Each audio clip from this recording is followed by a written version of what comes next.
morning, everyone. We're delighted to present our research on Kuratsa, its political role as an instrument for wealth, power, and voter influence in northern Samar. This project represents the collaborative efforts of Dino V, Tendido, Wenona Sagonoy, Ritzea Ann D, Duazo, Ariana May B, Adongay, and Justine S. Galido, under the expert guidance of Professor Jill Zerbito Bracerto.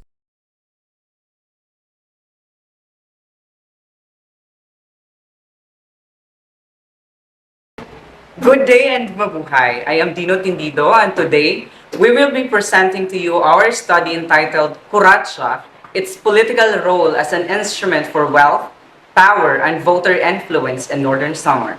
Here is the rationale. Kuratsa, a traditional courtship dance deeply embedded in the cultural identity of northern Samar, has long been celebrated as a symbol of communal festivity and heritage. However, in recent years, this cultural expression has taken a new and complex role within the political landscape of the province. Local politicians have appropriated the dance during fiestas and public gatherings, turning it into a performative spectacle that showcases not only their familiarity with local customs but also their wealth and influence. These performances are often marked by extravagant gestures such as pahalipay or pakarawat, where large sums of money are thrown in the crowd as an act to captivate the public and reinforces politicians' dominant position in the social hierarchy. Through the lens of Marxist theory, this study will try to explore how the political use of Kuratsa reflects the broader issues of economic inequality, cultural hegemony, and false consciousness. Rather than being a neutral celebration of tradition, the dance is strategically employed to manipulate voter perception by linking leadership with wealth and spectacle. In doing so, politicians mask the lack of the substantial platforms with symbolic acts that appeal to the cultural pride and emotional attachment. This phenomenon not only perpetuates patronage politics, but also hinders genuine democratic engagement by normalizing the idea that political power is inherited, brought rather than earned. By critically examining the role of Kuratsa in northern Samar's political culture, this research aims to uncover the deeper socio-cultural implications behind the dance and promote more informed and discerning electorate.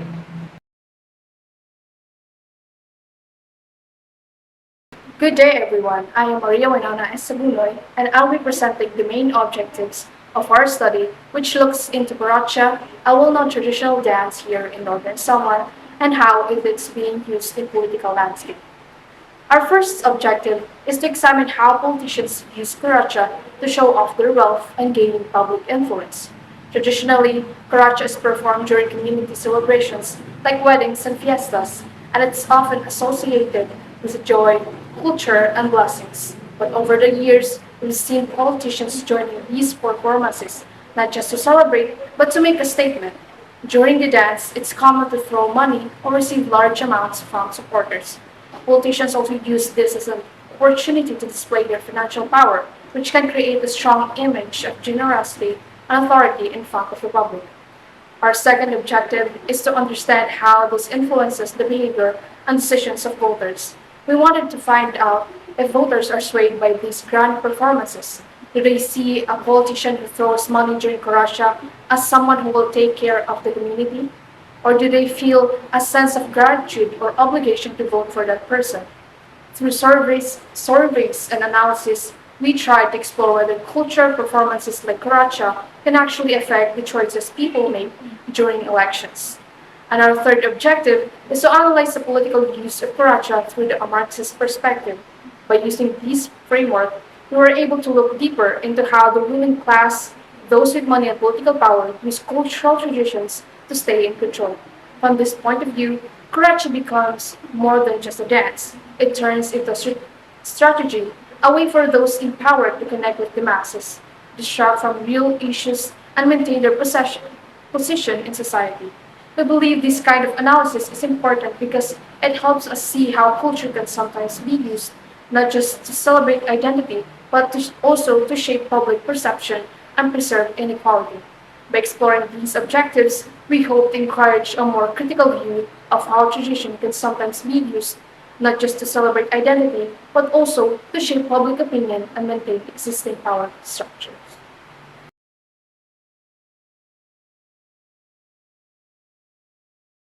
Good day, everyone. I am Ritzea Ann D. Duazo. This section outlines the key literature supporting our Marxist analysis of the Kuratsa dance's role in the Northern Samar politics. Our arguments rest on the three pillars: establishing a Marxist theoretical framework, analyzing voter perception and behavior, and contextualizing Kuratsa within broader patterns of cultural appropriation in Philippine politics. First, we contextualize Kuratsa within broader patterns.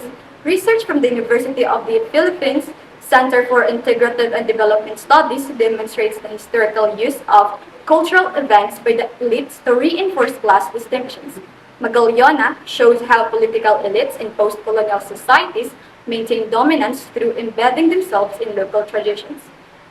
Finally, Skelis highlights how cultural narratives are used to consolidate political power, underscoring that cultural practices are not merely traditional but can be tools for wielding influence.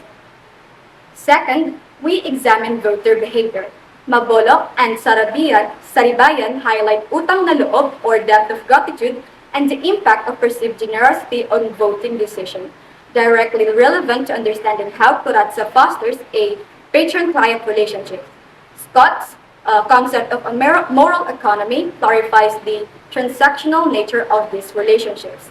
Bourdieu helps explain how Kuratsa participation enhances political legitimacy through cultural capital, while Hofstede's work on collectivist values illuminates how the wealth distribution during Kuratsa impacts perception of generosity and leadership. Third, we establish a Marxist foundation. Guerrero provides the core theoretical underpinning, explaining how the ruling class maintains dominance through economic control and cultural hegemony. This directly supports our central argument that Kuratsa functioned as a tool reinforcing class power.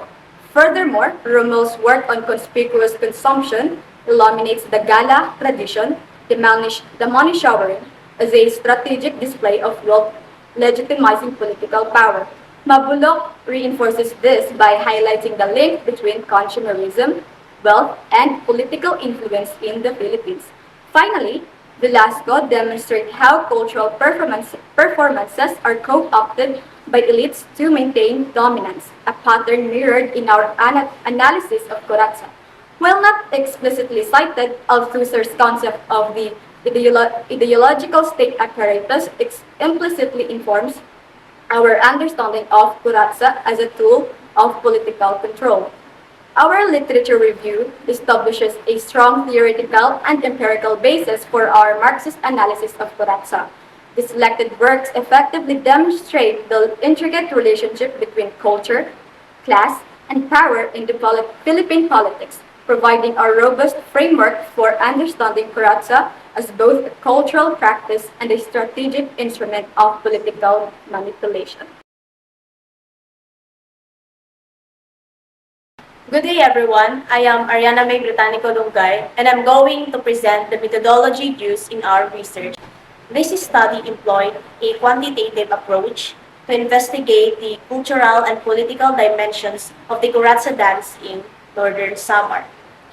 Data were collected using a structured questionnaire administered to a purposive sample of 30 community members with direct experience attending or participating in Kuratsa events.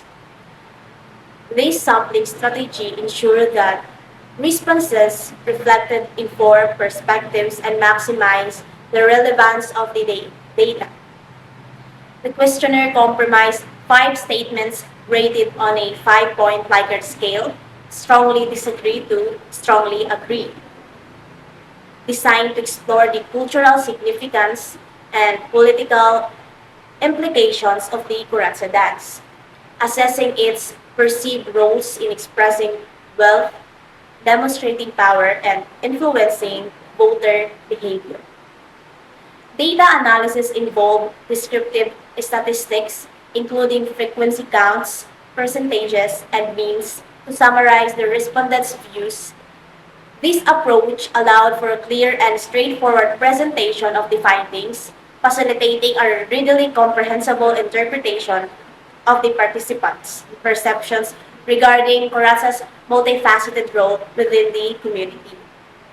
The use of descriptive statistics provided a robust quantitative basis for the qualitative interpretations presented in the results and discussion sections of the paper.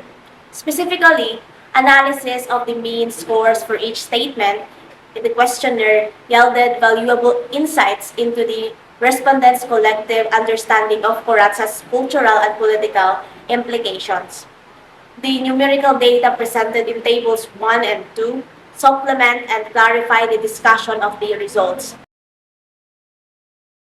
Hello everyone, my name is Justine Galido and I will present the data interpretation and analysis of our study. So we focus on the data interpretation and analysis of the Kuratsa dance as a political tool in Northern Samar.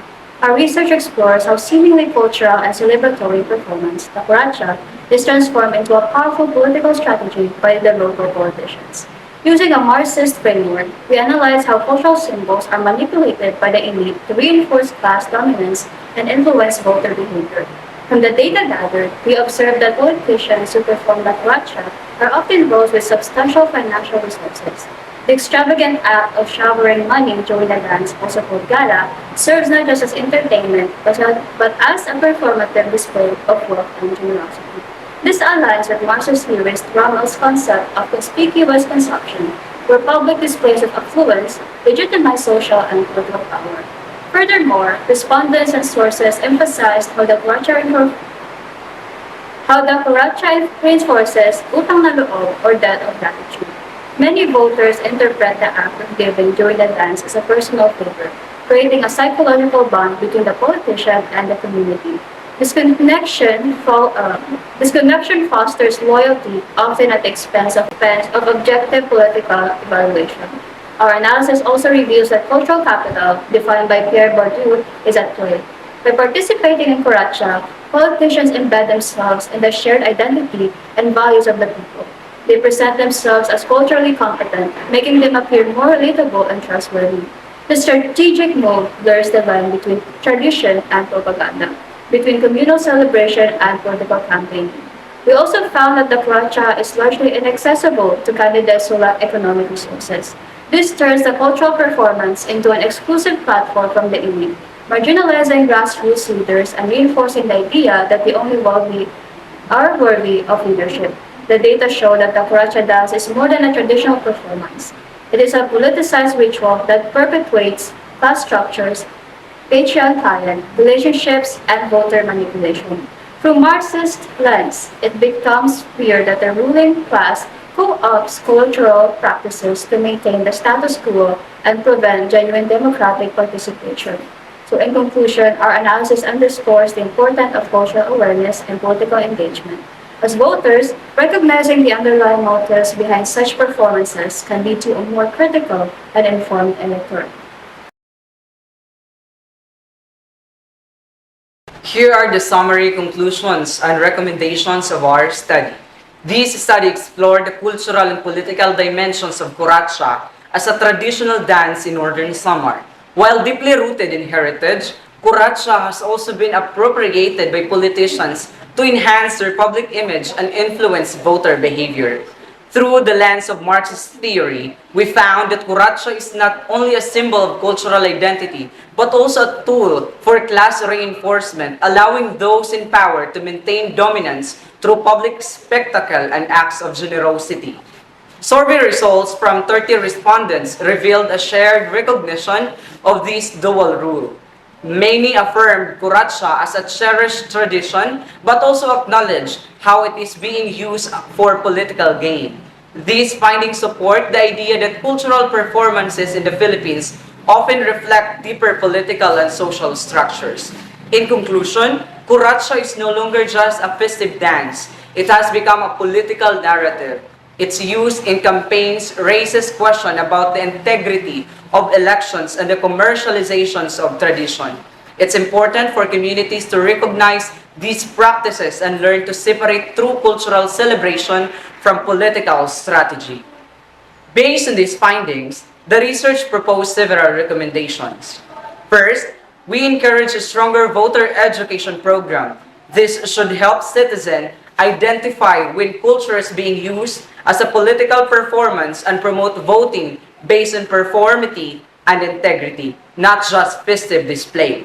Second, we suggest promoting legislation to regulate campaign spending during cultural events. Politicians often use kuratsa to show off wealth, in which can influence voters and create an even playing field. Regulation should help maintain fairness and protect cultural authenticity. Third, we recommend enhancing cultural education in the schools and communities. This would deepen people's understanding of traditional dances like kuratsa and help protect them from being misused for political purposes. And lastly, we encourage more interdisciplinary research on the political use of tradition, not just in Northern Samar, but across the country. Exploring similar practices can help us understand how culture and politics interact in different local contexts. Overall, these recommendations aim to preserve the cultural integrity of Kuratsa while promoting a more informed, critical, and engaged electorate. Thank you so much for